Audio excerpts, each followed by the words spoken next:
श्री सद्गुरु महाराज की जय। महर्षि में ही सत्संग सुधा सागर से गुरु महाराज का प्रवचन। राम भक्ति जहाँ सुरसरी धारा। प्यारे सज्जनों, जिस तरह ठाकुर बाड़ी में प्रसाद बंटता है, ठीक उसी तरह सत्संग में भी बंटता है। सत्संग में संतों की वाणियों का प्रसाद बंटता है।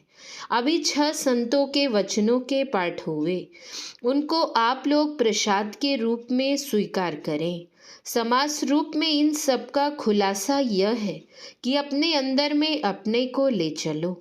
चलते चलते अपने अंदर वहाँ चलो जहाँ तक चलना हो सकता है। फिर देखोगे कि न अपने तई के लिए और न परमात्मा के लिए अनजान रहोगे। अपने शरीर को लोग पहचानते हैं, लेकिन अपनी आत्मा और अपने को नहीं पहचानते। यह पहचान बाहर में कहीं नहीं हो सकती। जंगल, पहाड़, नदी, समुद्र, कहीं जाओ, ना अपनी पहचान होगी और ना परमात्मा की। तुम अपने को और परमात्मा को इंद्रियों के द्वारा नहीं पकड़ सकते।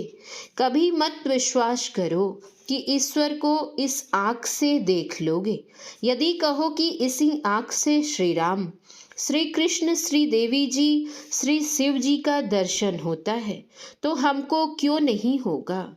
यदि आप श्री राम और श्री कृष्ण के विचार को समझने लगेंगे तो कहेंगे कि बाहर में जो दर्शन हुआ वह माया का दर्शन हुआ। माया में जो निर्माया है उसका दर्शन नहीं हुआ। भगवान श्री राम ने कहा, गोचर जहाँ लगी मन जाई, सो सब माया जानहु भाई।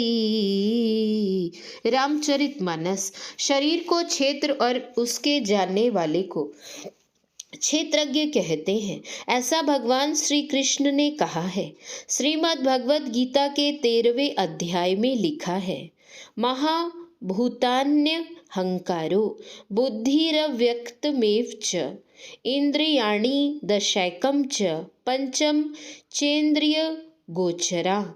इच्छा द्वेष सुखम दुखम संघात चेतना धृति एत क्षेत्रम समासेन सविकार मुदा हृदम। महाभूत, अहंता, बुद्धि, प्रकृति, 10 इंद्रियां, एक मन, 5 विषय, इच्छा, द्वेष, दुख, संघात, चेतन, शक्ति, धृति, यह अपने विकारों सहित क्षेत्र संक्षेप में कहा है। 5 स्थूल तत्व पृथ्वी, जल, अग्नि, वायु और आकाश। 5 सूक्ष्म तत्व रूप, रस, गंध, स्पर्श और शब्द। 5 कर्मेंद्रियां, हाथ, पैर, लिंग, गुदा और मुंह। 5 ज्ञानेंद्रियां, आँख, कान, नाक, त्वचा और जीभ। मन, बुद्धि, अहंकार, चेतना, धृति, संघात, इच्छा, द्वेष, सुख, दुख और प्रकृति। इन 31 तत्वों के समुदाय को सविकार क्षेत्र कहते हैं। इन 31 तत्वों में एक प्रकृति भी है। प्रकृति उस मसाले को कहते हैं जिस तत्व से सारा विश्व बनता है। जिस प्रकार मिट्टी से कुम्हार बर्तन बनाते हैं, उसी प्रकार प्रकृति से सारा विश्व बनता है। प्रकृति कहते हैं उत्पादक, पालक और विनाशक शक्ति को। 3 गुणों के सम्मिश्रण रूप को प्रकृति कहते हैं। उसी प्रकृति से समस्त जगत, पिंड और ब्रह्मांड बनते हैं। इसलिए समस्त संसार में जहाँ देखो इन्हीं 3 गुणों के खेल हैं। किसी बड़े से बड़े देवता के रूप में देखो कि ये 31 हैं या नहीं। इन 31 के अतिरिक्त जो इनसे भिन्न तत्व है वह है क्षेत्रज्ञ। कितने ही तेज से तेज रूप का दर्शन हो, किंतु क्षेत्रज्ञ या आत्म तत्व का दर्शन बाकी रहता है। जब तक क्षेत्रज्ञ व आत्म तत्व का दर्शन न हो, तब तक जो होना चाहिए सो नहीं होता है। योग सिखोपनिषद में लिखा है, विद्यते हृदय ग्रंथिश्च छिन्द्यते सर्व संशया क्षीयन्ते चास्य कर्माणि तस्मिन् दृष्टे परावरे। अर्थात परे से परे को, परमात्मा को देखने पर हृदय की ग्रंथि खुल जाती है, सभी संशय छिन्न हो जाते हैं और सभी कर्म नष्ट हो जाते हैं। जिस किसी भी दर्शन से ऐसा हो जाए तो समझो कि परमात्मा का दर्शन हुआ। किंतु आत्म तत्व के सिवाय और किसी के दर्शन से ऐसा नहीं हो सकता। संपूर्ण शरीर को आँख से देखते हो और आँख को देखना चाहो तो आँख से ही देख सकते हो। उसी तरह आत्मा को चेतन आत्मा से ही देख सकेंगे। जो देखेंगे उनको किसी से और कुछ पूछना बाकी नहीं रह जाएगा। किसी भी लोक लोकांतर में ऐसा दर्शन नहीं होता, चाहे वे क्षीर समुद्र, ब्रह्मा का धाम, शिव का धाम, इंद्रलोक आदि किसी भी लोक के निवासी क्यों ना हो, वहाँ जंजाल लगा ही रहता है। क्षीर समुद्र में भी लड़ाई झगड़ा होता है। जहाँ कहीं भी शरीर है वहाँ कुछ ना कुछ विकार अवश्य होगा, किंतु जहाँ आत्म तत्व का दर्शन होता है वहाँ विकार उत्पन्न नहीं हो सकता। इसी का प्रचार सभी संतों ने किया और उनके पहले ऋषि मुनियों ने भी इसी का प्रचार किया।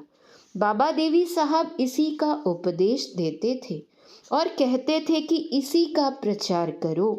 तीर्थ स्थान करने से उतना लाभ नहीं होता। किसी भी तीर्थ स्थान में ऐसा नहीं होता कि काम क्रोधादिक विकार मिटते हैं। बहुत यज्ञ करें, बहुतों को खिलावें, इससे आपका मन पवित्र नहीं हो सकता। आत्मदर्शन में विकारों का छूटना और अंतर में धंसना, ये दोनों होते हैं। जागने से स्वप्न में जब जाते हो, बिस्तर पर आप पड़े रहते हो, यदि आपके चारों ओर विषय हो तो आप उन्हें ग्रहण नहीं कर सकते। उस समय हाथ पैर आदि कोई इंद्रिय कुछ काम नहीं करती। स्वप्न काल में मुंह में मिश्री रहने पर भी उसका स्वाद मालूम नहीं होता। स्वप्न में बाहर की इंद्रियों से हम काम नहीं ले सकते। अंदर की ओर जो चलता है विषयों से छूटता है। जो कोई अपने अंदर प्रवेश करते हैं उनकी इंद्रियां विषयों में नहीं जाती। संतों ने इस सत्संग को गंगा, यमुना और सरस्वती का संगम त्रिवेणी बतलाया है। राम भगति जहाँ सुरसरी धारा, सरसई ब्रह्म विचार प्रचारा, विधि निषेधमय कलिमल हरनी, करम कथा रविनंदिनी बरनी। अपने अंदर की त्रिवेणी में आप जाइए तो कोई विकार आपको डिगा नहीं सकता। अपने अंदर चलने वाले सभी शरीरों के आवरणों से मुक्त हो जाते हैं। शरीर 5 हैं, स्थूल, सूक्ष्म कारण, महाकारण और कैवल्य। संत दादू दयाल जी ने 5 शरीरों को धोने के लिए कहा है। ऐसा जो कोई करते हैं उनके लिए यह संप्रदाय और वह संप्रदाय नहीं रहता। जब तक संसार को चिन्हते थे तो संसार में दुखी दुख उठाते थे। यहाँ कभी शांति नहीं, तृप्ति नहीं, किंतु अपने अंदर प्रवेश करके देखो, तब जो आनंद मिलेगा वह आनंद, वह सुख मिलेगा।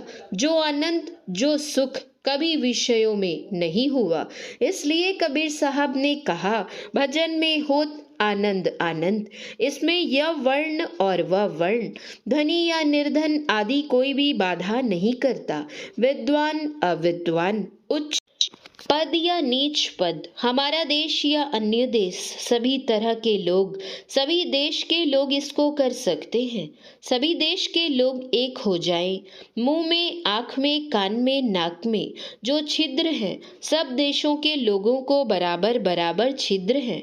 जो सुख दुख सबको होता है वही सुख दुख हमको भी होता है। आपको जानने में आवे कि जैसे और देश के लोगों की जितनी इंद्रियां हैं उतनी ही हमारे देश के लोगों को है। इस तरह सारे संसार के लिए एक ही समान इंद्रियां हैं। सबका क्षेत्रज्ञ एक ही है। उस क्षेत्रज्ञ को जानो, आपस में सब मेल से रहो। श्री सद्गुरु महाराज की जय। यह प्रवचन Godda जिलांतर्गत Shri Ram Nandan Prasad Verma agriculture engineering inspector के निवास स्थान पर दिनांक 26/2/1954 ईस्वी के प्रातःकालीन सत्संग में हुआ था। श्री सद्गुरु महाराज की जय। पुस्तक गुरुदेव के मधुर संस्मरण। लेखक छोटेलाल दास। पैसे के बिना व्यवहार नहीं चलता। धन की 3 गतियां बताई गई हैं, दान, भोग और नाश। शास्त्रों में कहा गया है कि वही धन अपना है जिसका हम उपभोग करते हैं। वह धन भी अपना है जिसका हम दान करते हैं, क्योंकि दान किया हुआ धन भी कभी न कभी कई गुना होकर हमारे पास लौट आता है। जो अपने धन का न तो दान करता है और न उपभोग, उसका वह धन किसी न किसी प्रकार उसके हाथ से निकल जाता है। गुरुदेव ने एक बार कहा था कि दान की चीज ना मंजूर करके किसी व्यक्ति की दान करने की भावना को कुंठित मत करो, उसे कंजूस बनने के लिए बाध्य मत करो। एक देहाती गरीब औरत ने गुरुदेव के चरणों में 10 पैसे चढ़ाए। गुरुदेव ने अपने सेवक से कहा कि ये 10 पैसे उठाकर रख लो। पैसे के बिना व्यवहार नहीं चलता। समय पड़ने पर 10 पैसे की भी बड़ी कीमत हो जाती है।